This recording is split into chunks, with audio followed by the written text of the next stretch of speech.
Olá, estamos iniciando mais uma aula do curso Psicologia e Literatura, Escutas e Entrelinhas, hoje com o texto de Clarice Lispector, A Paixão segundo GH, e seria a sexta aula. Eu intitulei essa aula como A Paixão segundo GH, Clarice Lispector e o Espanto de Ser, porque eu pretendo entender pelo menos um fragmento dessa obra de Clarice Lispector a partir de dois textos de Martin Heidegger. Deixa eu apresentar primeiro o principal deles, né? Ser e Tempo, que eu tenho usado frequentemente, o texto Ser e Tempo de Martin Heidegger. E dessa vez também vou utilizar esse texto, Contribuições à Filosofia do Acontecimento Apropriador, de um Heidegger mais maduro, e é esse Heidegger que vai trazer o conceito de espanto. O conceito de espanto aparece no que normalmente chamamos de o segundo Heidegger, um Heidegger mais maduro. Então vamos tentar entender essa experiência da personagem. A personagem, GH, de Clarice Lispector, vive uma experiência que muitos dos críticos do livro chamam de uma epifania, um acontecimento de ordem quase que divina ou de uma ordem sobrenatural. E essa GH vive essa experiência e eu estou tentando entender essa experiência a partir do conceito de espanto de Martin Heidegger. Como sempre, vamos começar fazendo uma leitura, né? Leio alguns fragmentos do texto e vou começar lendo o começo. Vou começar com o primeiro parágrafo de A Paixão segundo GH. Diz a personagem: Estou procurando. Estou tentando entender, tentando dar a alguém o que vivi. E não sei a quem, mas não quero ficar com o que vivi. Não sei o que fazer do que vivi. Tenho medo dessa desorganização profunda. Não confio no que me aconteceu. Aconteceu-me alguma coisa que eu, pelo fato de não saber como viver, vivi uma outra? A isso quereria chamar desorganização. E teria a segurança de me aventurar, porque saberia depois para onde voltar, para a organização anterior. A isso prefiro chamar desorganização, pois não quero me confiar no que vivi. Na confirmação de mim, eu perderia o mundo como eu o tinha. E sei que não tenho capacidade para outro. Se eu me confirmar e me considerar verdadeira, estarei perdida, porque não saberei onde engastar meu novo modo de ser. Se eu for adiante nas minhas visões fragmentárias, o mundo inteiro terá que se transformar para eu caber nele. Encerro aqui esse início do texto. Bom, por esse início, essa personagem ela está tentando contar para o seu leitor a experiência que ela viveu. E ao longo de todo esse texto, ela vai tentar contar essa experiência que ela viveu. Mas ela quem? Quem é a personagem de Clarice Lispector, GH? Bom, eu gostaria também de tentar entender GH a partir do conceito heideggeriano de ser e ente. Pois então, eu vou falar primeiramente do ente, GH. O que seria o ente? Ente seria a parte mais concreta do ser. Ente é tudo que existe, todas as coisas que existem, de acordo com Heidegger, de acordo com a filosofia, todas as coisas que existem são entes. Os entes são as coisas concretas que estão no mundo e geralmente a gente entende o ente como algo um tanto estável, algo que mantém uma estabilidade, ou seja, passível de ser controlado. O ente é previsível. Então, essa característica do ente é a característica da previsibilidade, do controle, da confiança. Eu posso confiar que o ente que foi ontem, amanhã, hoje e amanhã será da mesma forma. Então, esse é o ente, o ser concretamente dado é o ente. Bom, mais adiante nós vamos falar do ser. O que eu posso adiantar desde já é que o ser é aquele que está sempre em jogo na experiência de existir. Mas, como eu falei, vou apresentar essa GH em sua qualidade de ser ente. Eu quem? Quem é GH? Então, tudo que sabemos sobre GH, contado pela Clarice Lispector, é que ela é uma mulher que mora em um edifício de apartamentos no 13º andar, e esse apartamento parece que não é pequeno. Imagino que seriam os moldes dos apartamentos da Zona Sul Carioca, construídos aí pelos anos de 1950, 1960, oferecendo todo o conforto possível para aquele tempo. GH sempre tivera empregada doméstica, então ela não precisava se ocupar dos pequenos afazeres do apartamento, mas no momento em que ela escreve o livro, ela está narrando uma experiência que teve após haver demitido a sua empregada. Então, nesse momento, ela decidiu fazer uma limpeza, ela mesma, em sua casa, e resolveu começar no quarto de empregada, que julgara ela deveria estar imundo. Ao atravessar o apartamento, ou seja, parece grande, né? Porque a Clarice Lispector diz que ela atravessa o apartamento. Primeiramente, ela tenta se encorajar para a tarefa, terminando de fumar um cigarro. Então, ela senta na muretinha ali da área de serviço, encosta e vai fumar um cigarro. Ela observa a janela, os 13 andares abaixo de si, e por fim, ela chega ao tal quarto de empregada e se surpreende, porque observa que esse quarto está inteiramente limpo, o que ela não esperava. Aí a autora fala que ela tem gestos triviais, examina a luminosidade que está penetrando no quarto, examina as paredes, olha a cama, olha o guarda-roupa, e aí tudo começa. GH encontra-se com uma barata saindo do guarda-roupa, o que desencadeia nela uma série de reflexões profundas sobre a existência humana. Ela pensa sobre o sentido da vida, sobre o sentido de sua própria identidade, a partir daquele encontro com aquela barata, que foi, a princípio, uma experiência de nojo, mas muito mais do que nojo. O encontro com essa barata produz na personagem uma espécie de transcendência, né? Como eu falei no princípio, muitos comentaristas chamam isso de epifania. Aconteceu algo grandioso, algo que não cabe nas palavras. Aconteceu com essa personagem narrada pela Clarice Lispector. E aí é que entra o jogo do ente e do ser, né? Porque tudo que eu descrevi dizia respeito mais ao ente, a essa mulher, uma mulher de classe média, que vive numa situação confortável, que gosta de relaxar fumando cigarro.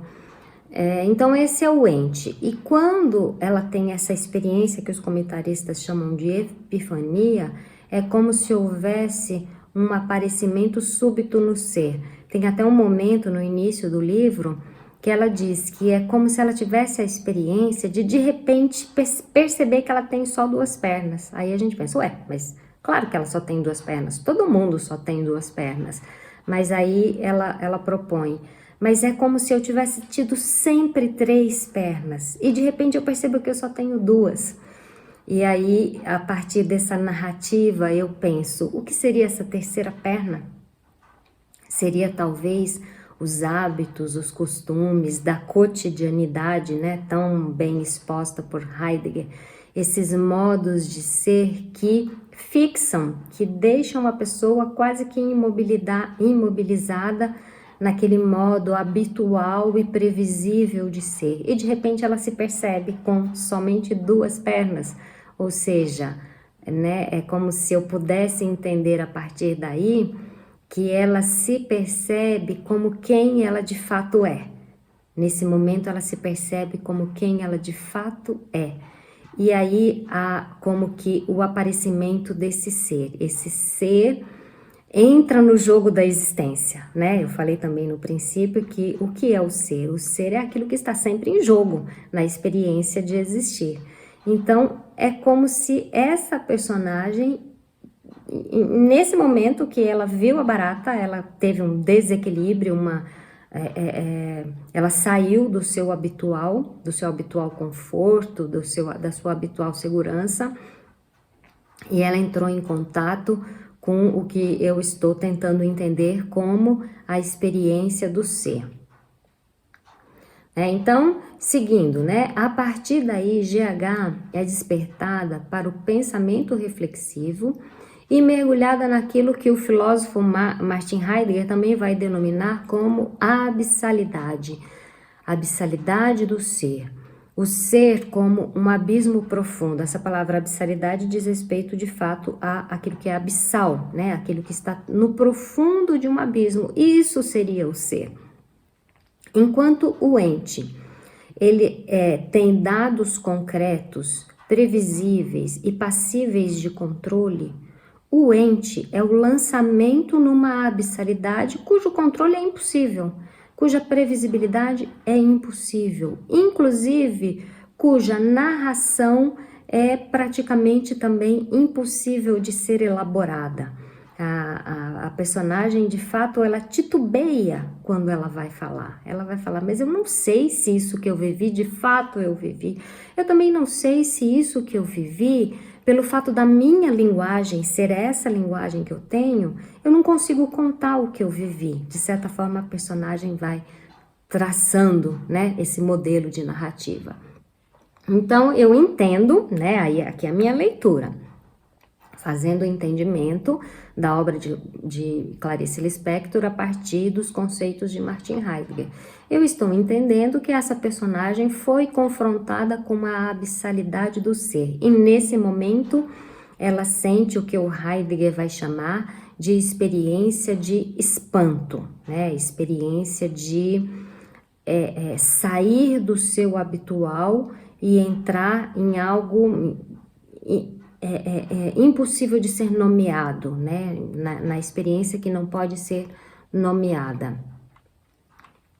Eu vou ler um fragmento de Ser e Tempo, ou melhor, não, esse fragmento está no Contribuições à Filosofia. Martin Heidegger diz assim: o espanto é a viagem de volta do caráter corrente do comportamento no familiar para a abertura do acometimento do que se encobre, em cuja abertura o que há até aqui de corrente se revela ao mesmo tempo como estranho e agrilhoante. Bom, então o espanto é sair da caixinha, né? Numa palavra mais coloquial, né? O espanto é sair de todo esse conjunto habitual de existência que nos protege. O espanto é sair do modo protegido de ser, é lançar-se no estranho. Contudo, esse estranho é o mundo, né? Esse estranho é a experiência que o ser, quando ele de fato experimenta o ser, quando ele de fato experimenta a sua possibilidade de ser, ele se lança para o mundo, para o estranho, para a abertura que jamais pode ser controlada. O espanto retira o homem da concretude do ser, retira esse humano do seu modo mais concreto de ser. Retira-o, inclusive, do interior do que o Heidegger chama de animalidade e instrumentalidade, que é a sua habitual morada. Então, Martin Heidegger também vai considerar que na cotidianidade, no nosso modo habitual de ser, nós vivemos como que uma animalidade, nós estamos colados a esse modo corpo, que é esse modo animal mamífero, a esse modo do trabalho, que é o modo instrumentalidade, nossa habitual morada. Para Heidegger, estranheza significa não se sentir em casa. Então, nossa personagem, GH, teve um momento de estranheza e já não se sentia em casa, em si mesma. Nós não estamos falando apenas do apartamento.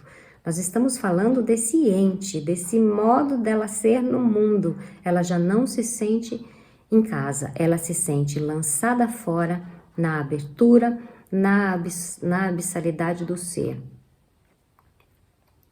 Bom, o Heidegger vai desenvolver essa ideia, né, de ente e ser, entendendo que o ser é aquilo que está sempre em jogo na experiência do ente, né? Então, vou falar novamente a diferenciação entre ente e ser. Para Heidegger, o ente, isso está em ser e tempo, tá? O ente que temos a tarefa de analisar somos nós mesmos. O ser deste ente é sempre e cada vez o meu. Em seu ser, isto é, sendo, este ente se relaciona com o seu ser. Como um ente deste ser, a presença, que é o Dasein, que é o ser aí, se entrega à responsabilidade de assumir o seu próprio ser. Ser é o que neste ente está sempre em jogo. Fecha aspas. Vejam que nessa passagem do Heidegger, eu gostaria de sublinhar a ideia de que o ente, ele tem a responsabilidade diante de si para assumir o seu próprio ser. Então, é uma responsabilidade do ente assumir o seu próprio ser, relacionar-se com o seu próprio ser, relacionar-se consigo mesmo em seu ser. Essa é uma responsabilidade desse ente que nós chamamos humano e o Martin Heidegger vai chamar de Dasein, vai chamar de ser aí. Pois eu considero que GH está tendo essa experiência e eu quero dividir com vocês essa compreensão. Para mim, GH está tendo a experiência de relacionar-se com o seu ser, enquanto que seu modo habitual era estar fixada naquele ente, previsível, passível de ser controlado, e inclusive passível de permanecer na zona de conforto, aquilo que chamamos zona de conforto. Vejamos mais uma leitura que eu vou fazer na página 51 do texto. Quando essa GH, a partir da experiência de encontro com o ser, ela encontra potências dentro desse abismo, ela encontra potências de si mesma que estariam na abissalidade. Vamos ver. É que, inesperadamente, eu sentira que tinha recursos. Nunca antes havia usado meus recursos. E agora, toda uma potência latente, enfim, me latejava. E uma grandeza me tomava. A da coragem. Como se o medo mesmo fosse o que me tivesse, enfim, investido de minha coragem. Fecha aspas. Gente, esse livro aqui tem muitas passagens maravilhosas, né? Claro que eu recomendo a leitura, mas o meu tempo é curto, então eu tenho que selecionar algumas. Selecionei essa passagem, né? É a personagem enquanto ente, enquanto essa criatura que tem 3 pernas, a terceira perna fica lá como que fixando ela num chão imóvel. Quando ela estava fixada nesse modo ente, confiável, previsível, é como se ela sentisse que não tinha recursos. Ela não tinha recursos a partir de si mesma. A única coisa que ela podia fazer era seguir com o script, com aquilo que se esperava dela, aquilo que a cotidianidade esperava dela, aquilo que o modo ente, aquilo que a previsibilidade dizia que tinha de ser. Se foi ontem, terá de ser hoje e terá de ser amanhã, sempre da mesma maneira. Então, ela sai desse modo fixado e aí, nesse momento, ela encontra recursos que ela nunca antes havia usado e que, pela narrativa, dá a entender que ela nem sabe usar, mas pelo menos ela reconhece que esses recursos são como que uma grande potência na abissalidade do ser, e ela se apropria ou se aproxima dessas grandes potências. Né? Essa enorme potência latejava em mim. E essa enorme potência não lançou fora o medo, ela teve medo, né? A experiência, para quem vai ler o livro ou já leu, a experiência de se deparar com a barata deu um enorme medo, um enorme susto, um enorme nojo. Então ela se deparou com a experiência do medo. Só que nesse pequeno trecho ela está tentando narrar que é como se fosse o próprio medo que fosse o gerador de coragem. Olha que coisa interessante. O medo é a fonte geradora de coragem. Já pensaram nisso? Ao invés de tentar silenciar o medo, ir de frente com o medo, bater de frente com o medo, dar de cara com o medo, porque é ele aquela experiência geradora de coragem. Foi isso que a personagem disse. E agora toda uma potência latente, enfim, me latejava e uma grandeza me tomava, a da coragem, como se o medo mesmo fosse o que me tivesse, enfim, investido de coragem. Foi o medo mesmo que me investiu de coragem. Bom, seguindo aí para a finalização dessa pequena aula, o que eu estou querendo trazer à reflexão é que, como psicólogos, nós vamos nos deparar com experiências tanto na nossa própria vida, quanto na vida dos nossos clientes, né, das pessoas que temos diante de nós, como tarefa de trabalhar em conjunto. Vamos nos deparar com essa experiência de estagnação, de pertencer e permanecer nesse modo ente, como se tivéssemos 3 pernas e a terceira perna como se fosse uma estaca que nos gruda no chão e nos impede de seguir adiante. E às vezes, num espaço de psicoterapia ou outro espaço qualquer, como uma leitura de um livro de Clarice Lispector, você descobre que não tem a terceira perna e você descobre que não tem aquela estabilidade que a terceira perna te dava. Isso, a princípio, produz um medo enorme, mas depois te lança para essa potência latente e te mostra que é o medo mesmo que pode ser a fonte geradora de coragem. Então era essa reflexão que eu queria trazer a partir da GH, né? GH é a personagem que tem em seu ente a possibilidade de ser, e ela tem um encontro com essa possibilidade de ser. E esse encontro veio a partir de uma experiência que a princípio nós poderíamos dizer desagradável, se deparar com uma barata. Sentir todo o medo, todo o nojo e todo o espanto diante daquilo. E a partir dessa experiência, lançar-se para algo mais, algo que não pode nem sequer ser nomeado, algo indizível, mas Clarice Lispector tenta nos dizer. Então, esse livro, A Paixão Segundo GH, eu considero que é um livro super importante para quem gosta da psicologia fenomenológica. Eu acredito que a leitura integral desse livro nos traz muitas reflexões sobre esse encontro com o ser, sobre as contradições desse encontro com o ser. Se a gente quer permanecer no conforto, joga o livro fora, não se aventure. Mas se a gente quer sair da zona do conforto e se lançar para essa abissalidade, para essas potências abissais do nosso próprio ser, vale a leitura. E para quem ainda não faz psicoterapia, eu diria, a psicoterapia é um espaço também de se deparar com essa abissalidade do ser. E eu diria também, a psicoterapia às vezes vai trazer alguns desconfortos, vai fazer com que nós nos deparemos com algo que nos desestabiliza. E essa perda de estabilidade pode trazer um enorme medo, mas ressalto mais uma vez, esse medo é ele mesmo a fonte geradora de coragem. e de recursos e de alcançar os recursos internos e as potências no interior ou na experiência do próprio ser.